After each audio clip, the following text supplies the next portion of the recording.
সবুজ গাছপালা, ধানের ক্ষেত আর মাটির বাড়ি দিয়ে ঘেরা এই রঘুনাথপুর গ্রামের এক পাশে রয়েছে একটি শ্মশান, আর এই শ্মশানের পাশ দিয়ে বয়ে গেছে সরস্বতী নদী।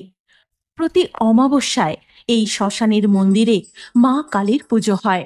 লোকমুখে শোনা যায় এই মন্দির নাকি খুবই জাগ্রত। তবে সন্ধ্যা নামতেই শ্মশান চত্বরের রাস্তায় কোনো মানুষের টিকি পর্যন্ত দেখা যায় না। সন্ধ্যা হয়ে গেল, এখনো মেয়ে জামাই নাতি এসে পৌঁছালো না। হ্যাঁ গো, তুমি একটু কাউকে এগিয়ে গিয়ে দেখতে বলো না, তারা কত দূর। চিন্তা করো না গিন্নি, মেয়ে জামাই নাতি এক্ষুনি আসলো বলে। ওদিকে তখন শ্মশানের রাস্তায় গরুর গাড়ি প্রবেশ করে কিছুটা এগোতেই গরুগুলি হঠাৎ দেখতে পায় মাটির ভিতর থেকে একটি হাত বেরিয়ে আসছে, আর গাছের আড়াল থেকে এক ডাইনি তাদের দিকে তাকিয়ে আছে। এই দেখে গরুগুলি ভয় চিৎকার শুরু করে। হাট, হাট, হর, হাট, হাট। কি হলো রে, তোরা দাঁড়িয়ে পড়লি কেন? আর অসময়ে এমন ডাকাডাকি চড়লি কেন? ও চালক ভাই, আমরা কি এখানে এভাবেই দাঁড়িয়ে থাকবো নাকি? দুঃখিত বৌরানী, গরু দুটো মনে হয় খুব ভয় পেয়েছে। শ্মশানের রাস্তা, তাই হয়তো ভয় আর এগোতে চাইছে না। শোনো গিন্নি, এভাবে দাঁড়িয়ে থেকে আর কোনো লাভ নেই। এই শ্মশানটা কোনোভাবে পার করে কিছুটা এগোলেই তো শ্বশুর বাড়ি। আকাশে ঝলমলে পূর্ণিমার চাঁদের আলোয় পথ চলতে কোনো অসুবিধা হবে না। চলো আমরা হাঁটা শুরু করি। কি মজা, কি মজা! আমি মামার বাড়ি যাব, মামার জন্মদিনে কেক খাবো। কি মজা, কি মজা! এরপর লক্ষ্মীকান্ত দইয়ের হাঁড়ি আর কাতলা মাছ হাতে ঝুলিয়ে হাঁটা শুরু করে, আর তার পিছনে নন্দিনী তার পুত্র আদিত্যর হাত ধরে হাঁটতে থাকে। আমার না গাটা কেমন ছমছম করছে। তোমার হাতে আবার মাছ, আর মাছের আঁশটানি গন্ধ তেনাদের নাকে গেলে। গিন্নি তুমি ভয় পেও না, আমি আছি তো। তারা যখন শ্মশানের ভিতরের রাস্তা দিয়ে হেঁটে যায়, ঠিক তখনই রাস্তার পাশে ছাতিম গাছের ডালে কি সুন্দর কাঁচা মাছের গন্ধ, জিভে জল চলে এলো। হ্যাঁ, ওই তো কারা যেন মাছ হেঁটে হেঁটে যাচ্ছে। আমি মাছ খাবো, আমার মাছের খিদে পেয়েছে। মা, মা, আমি মাছ খাবো। অমন বায়না করে না বাচ্চা, দেখে মনে হচ্ছে ওরা কুটুম বাড়ি যাচ্ছে, আর সঙ্গে একটা বাচ্চা ছেলেও রয়েছে। ওদের সামনে গিয়ে দাঁড়ালে বাচ্চাটা ভয় পেয়ে কাঁদবে। খাবো, আমি মাছ খাবো, মাছ খাবো। আচ্ছা বাবা, আচ্ছা, তুই বস, আমি দেখছি লুকিয়ে মাছটা চুরি করতে পারি কিনা। এই কথা বলে ডাইনি গাছের ডাল থেকে লাফ দিয়ে নিচে নামতেই এই আওয়াজটা কোথায় হলো? নিস্তব্ধ শ্মশানে এমন ধপাস করে কিসের আওয়াজ হলো? গিন্নি, তুমি শুনতে পেলে আওয়াজটা? হ্যাঁ গো, পিছন দিকেই কোথায় যেন আওয়াজটা হলো। ওরে বাবা রে, তাড়াতাড়ি পা চালাও। লক্ষ্মীকান্তর হাতের মাছটা ডাইনি গাছের আড়াল থেকে তার লম্বা হাত বাড়িয়ে ছিনিয়ে নেওয়ার চেষ্টা করে, কিন্তু তারা ভয়ে দৌড়ে শ্মশান চত্বর থেকে বেরিয়ে যায়।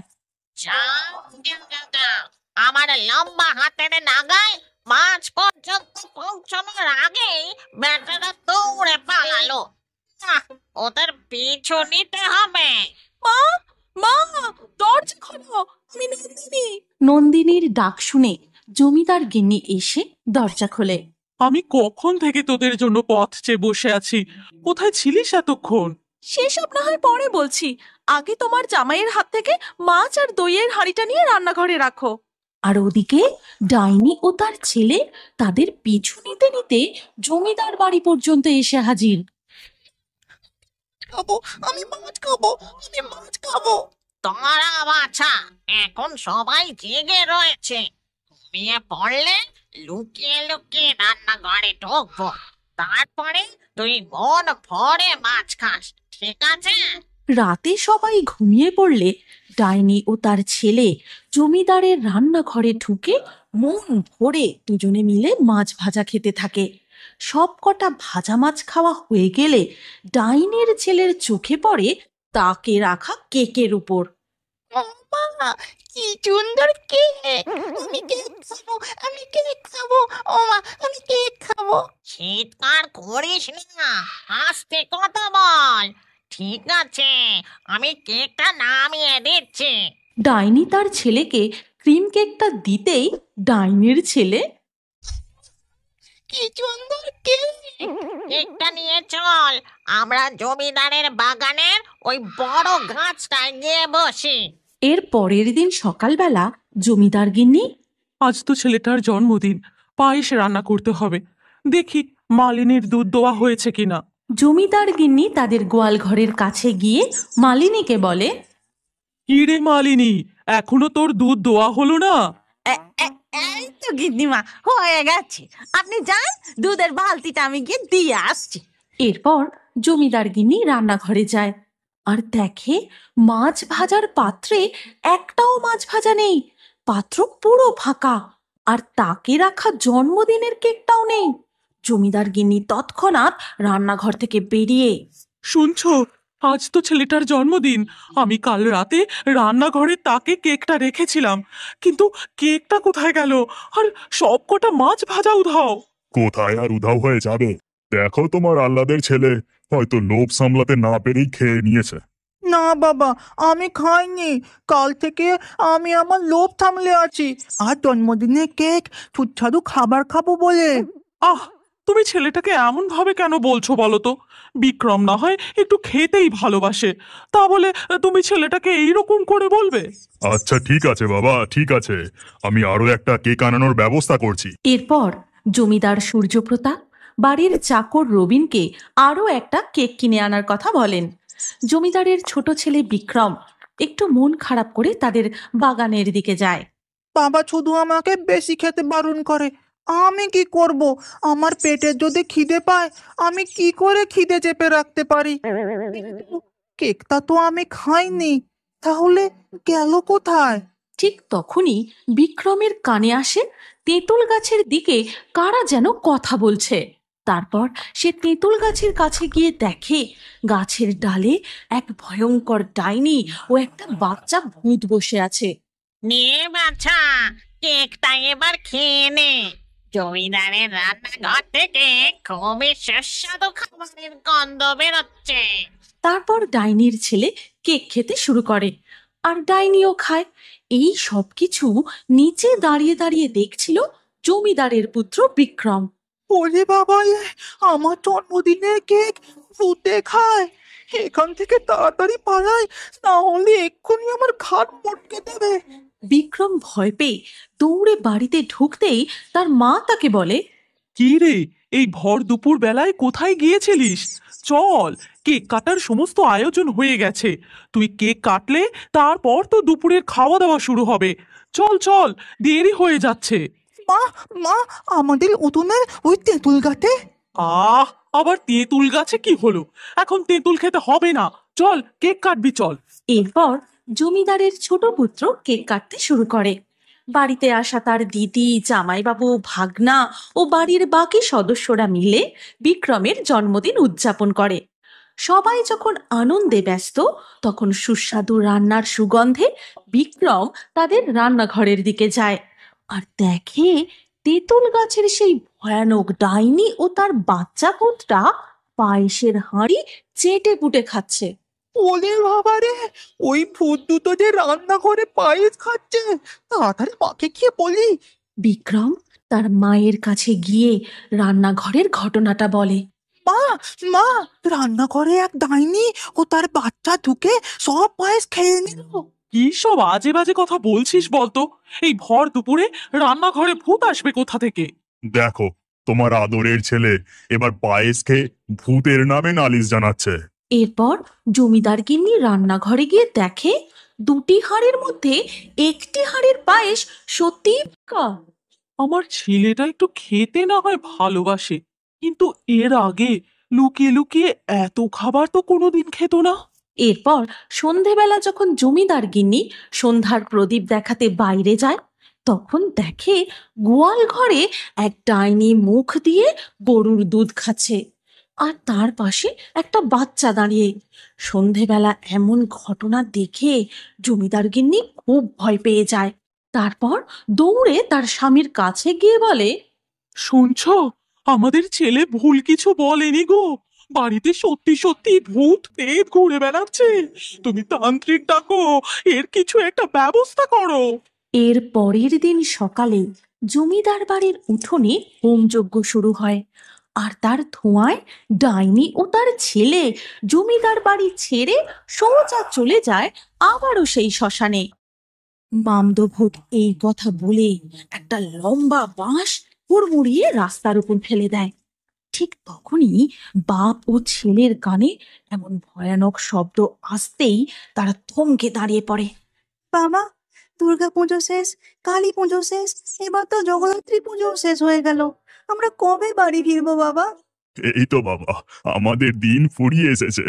এবার এই আলো ঝলমলে শহর ছেড়ে আমাদের গ্রামে ফেরার পালা। এই কথা বলতে বলতে পঞ্চানন তার ছেলেকে নিয়ে আর এক গৃহস্থের দরবারে উপস্থিত হয়।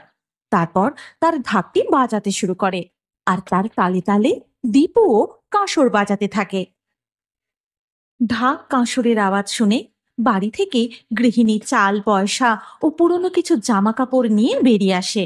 এই নাও গো কিছু চাল, পয়সাটা ধরো, আর এই পুঁটলিতে কিছু পুরনো জামা কাপড় আছে। সারাদিন বাড়ি বাড়ি ঘুরে যেটুকু চাল পয়সা হয়েছে এটি কিছু মাস চলে যাবে। চল বাবা, সন্ধে হবার আগে স্টেশনে পৌঁছতে হবে। তখন ঠিক সন্ধে হব পঞ্চানন তার ছেলে দীপুকে নিয়ে ট্রেনে চড়ে বসে। কলকাতা শহর থেকে রঘুনাথপুর প্রায় 5.5 ঘন্টার যাত্রাপথ। মাঝে ট্রেনের সিগন্যাল গন্ডগোল হওয়ায় ট্রেনটি 53 মিনিট লেট। পঞ্চানন যখন দীপুকে নিয়ে ট্রেন থেকে নামলো তখন রাত প্রায় 10:35। বাবা, স্টেশনে তো কেউ নামলো না, আমরা শুধু একা। খুব ভয় করছে। এখন আমরা কি করে বাড়ি যাব? ওহো, অনেক রাত হয়ে গেল। এখন আর কোনো টোটো রিক্সাও পাবো না। আর সময় নষ্ট না করে চল আমরা হাঁটা শুরু করি। গ্রামেগঞ্জে এই সময়টা মধ্যরাতের সমান। চারিদিক নিস্তব্ধ, ঝিঝি পোকার ডাক শোনা যাচ্ছে, আর প্রথম শীতের আমেজে শিয়ালগুলো ঘন ঘন ডেকে চলেছে।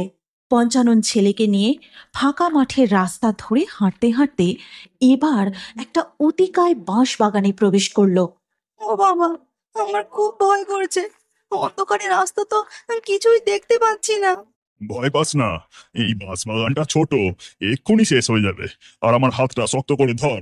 আকাশে ঝলমলে চাঁদের আলো থাকলেও ঘন বাঁশ ঝাড়কে কাটিয়ে এক টুকরো চাঁদের আলো মাটি ছুঁতে পারেনি। হ্যাঁ রে বান্দর, এত রাতে রাস্তায় ওগুলো কার? ঢাকি রে ঢাকি, ছেলেকে নিয়ে বাড়ি ফিরছে, ঘাড়টা মটকাবি না কি রে ডাইনি? না না, বাপ ছেলে কষ্ট করে শহর থেকে রোজগার করে ফিরছে, এদের বাড়ি ফেরার আগেই এই সুখ কেড়ে নেওয়াটা ঠিক হবে না। ভূত ডাইনির কাছে আবার ঠিক ভুল। চল না, ঘাটটা আমি মটকাবো আর তুই রক্তটা চুষে খাবি, তারপর আমি খুলিটা চেপাবো। মামদভোগ এই কথা বলে একটা লম্বা বাঁশ হুড়মুড়িয়ে রাস্তার উপর ফেলে দেয়। ঠিক তখনই বাপ ও ছেলের কানে এমন ভয়ানক শব্দ আসতেই তারা থমকে দাঁড়িয়ে পড়ে। পঞ্চানন দীপুর হাতটা শক্ত করে ধরে। এই অংশে চাঁদের ক্ষীণ আলোয় তারা দেখতে পায় একটা বড় মোটা বাঁশ রাস্তার উপর পড়ে আছে। পঞ্চানন বুঝতে পারে এটা কোনো অশরীরীর কাজ। যেখানে ঝড় নেই, জল নেই, সেখানে হুড়মুড়িয়ে একটা আস্ত বাঁশ পড়ে গেল। বাবা, হঠাৎ করে এই বাসটা রাস্তার উপর পড়ে গেল কেন? একটুও তো হাওয়া দিচ্ছে না। এমন অবস্থায় পঞ্চানন কি করবে ঠিক বুঝে উঠতে পারছে না। সে ছেলেকে নিয়ে পিছন ফিরে দৌড়বে, নাকি চুপচাপ দাঁড়িয়ে অপেক্ষা করবে, নাকি লাফ দিয়ে বাঁশটা পার করে দৌড়ে পালাবে। আর এদিকে তাদের বাড়ি ফিরতে এত রাত হচ্ছে দেখে দীপুর মা অস্থির হয়ে উঠেছে। চাই আমি বরং হারিকেনটা নিয়ে একটু এগিয়ে দেখি, বাবার ছেলে এত রাতে কিভাবে ফিরবে কি জানি। এই কথা বলে মিনতি হারিকেন নিয়ে হাঁটা শুরু করে। হাঁটতে হাঁটতে সে গ্রামে ঢোকার মুখে মানে বটতলা পর্যন্ত চলে আসে। এতটা এলুম, তাদের তো কই দেখতে পাচ্ছি না। এখনো যে কত দূরে আছে কে জানে। ভগবান, তুমি ওদের রক্ষা করো, তাদের সব বিপদ থেকে তুমি তাদের বাঁচিও মা। ওদিকে তখন পঞ্চানন ও দীপু পাথরের মতো চুপচাপ দাঁড়িয়ে। বেটা বাঁশটা একবার পার করতে যাক, সোজা একদম বাঁশ বাগানের সিট ডাকলাই তুলে দেব। অমন করিস নি মামদ, যেতে দে ওদের। দেখছিস না, ভয় ওদের কেমন কাল কাল ছুটে যাচ্ছে। তুই চুপ কর। কতদিন পর রাতের আধারে রাস্তায় মানুষের টিকি দেখতে পেলাম, আর তুই খালি ছেড়ে দে করছিস।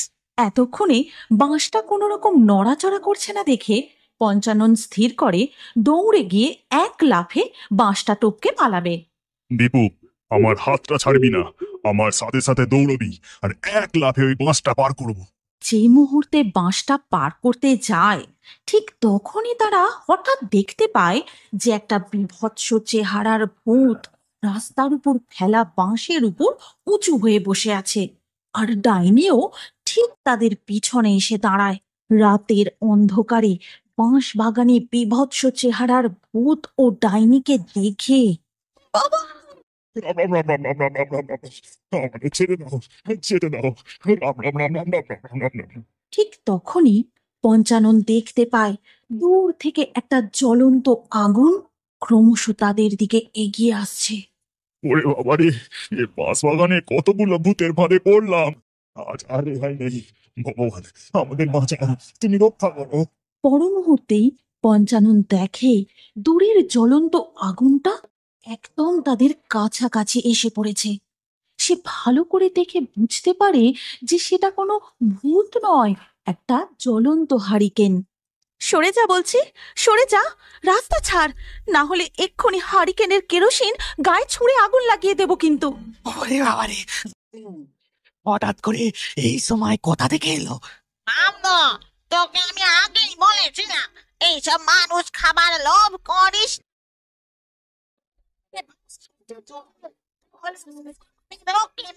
সাথে সাথেই মামদো আর ডাইনি সেখান থেকে অদৃশ্য হয়ে গিয়ে বাঁশ গাছে চলে যায়।